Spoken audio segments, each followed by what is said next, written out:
I'm Julia Lee, an equity strategist from Bell Direct, and this week has been another very difficult week on markets, with the Australian market down around about 4% for the week.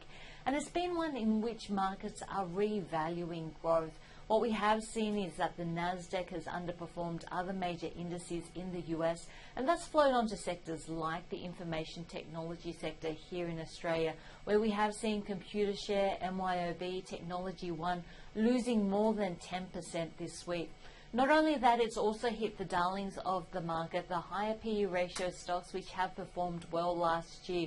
Blackmores is down 16% this week. We've seen Bellamy's losing 13%, and even honey has been hit, with Capilano honey down by 6%.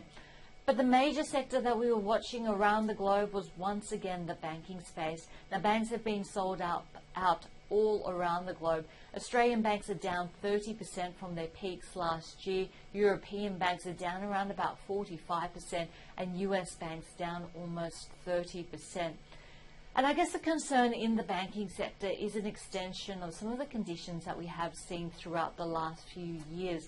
And that is the very low interest rates around the globe have encouraged growth in areas that have absolutely ballooned, like the commodity space. So one of the reasons why banks have been selling off since around about April last year is the stresses in the commodity space, what that means for the bad debt cycle and deleveraging as well.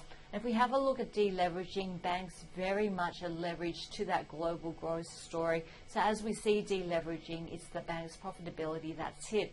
But the other thing in focus is negative interest rates, and how banks manage to maintain profitability or grow profitability with negative interest rates. And the answer is that it is a lot more difficult.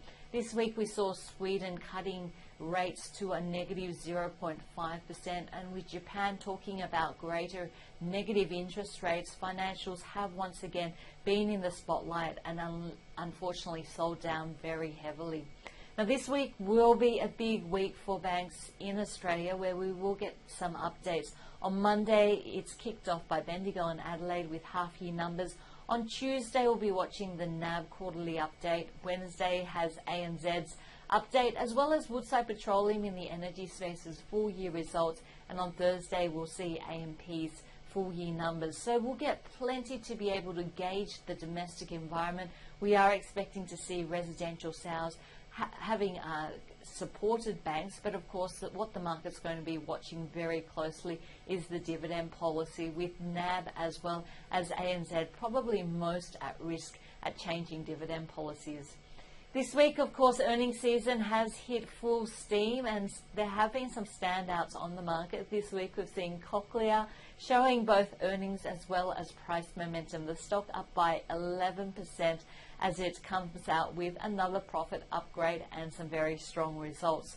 We have seen brokers, though, questioning Cochlear's valuation, saying undeniably it's a great company, but at what price? So as you can see, the broker valuations on this stock range from extremely bullish to quite bearish. The other stock that's done well on the market is a smaller company called BWX. It looks like that China story, which has helped infant formula stocks, vitamin companies, as well as honey companies, is now extended to skincare. And BWX has been seeing some strong demand from China. That stock up by 14% for the week after its earnings number. On the flip side, of course, earnings season always comes up with some underperformers. And this week, unfortunately, it's been Computershare talking about some of the headwinds that are coming up, including the volatility in equities markets, the outlook for interest rates and investment returns. So that stock down by 14%.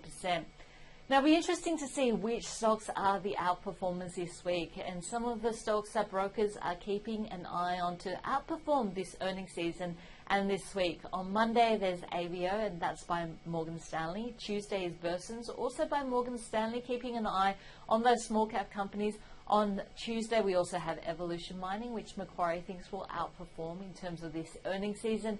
And on Wednesday, we'll see Mantra, which should be performing well on the back of those record tourist numbers coming through from China and hopefully benefiting the domestic tourism industry.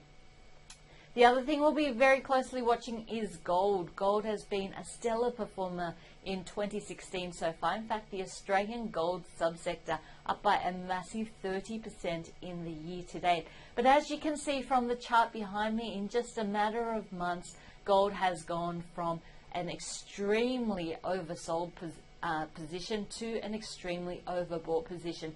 It is time for consolidation in gold. So the big question for the gold bulls is, are we going to see consolidation and a pullback here, or is this the start of a new bull market in gold? And the answer could be both. So just watching that gold price, which has been an extremely good performer. Gold now trading above its 200-day moving average. Some very strong performances, and of course with that weaker Australian dollar, any gold miner that has mines in Australia is receiving a double whammy of a higher gold price together with a lower Australian dollar.